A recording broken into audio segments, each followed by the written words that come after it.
నిర్మాణం versus Bharat NYAY Jodo Yatra. So ఇక్కడ మనం ఒక కీలకమైన పాయింట్ను చూడొచ్చు. భారతీయ జనతా పార్టీ హిందుత్వ అనే ఎజెండాతో వాళ్ళు తమ ఎన్నికల పరంపర కొనసాగిస్తూ ఉన్నారు.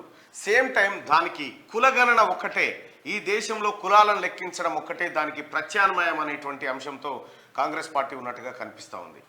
కాంగ్రెస్ పార్టీ అధికారంలోకి వచ్చిన తర్వాత తెలంగాణ రాష్ట్రంలో కులాలను లెక్కిస్తామని చెప్పి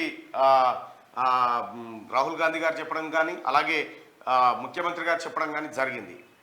సో ఎప్పుడైతే కులాలను లెక్కించడం జరుగుతుందో అప్పుడు మోడీ మంత్రం, ఆ హిందూ మంత్రం ఏదైతే ఉందో ఆ హిందూ మంత్రానికి సమవుజ్జిగా ఇది మారేటువంటి అవకాశం ఉంది.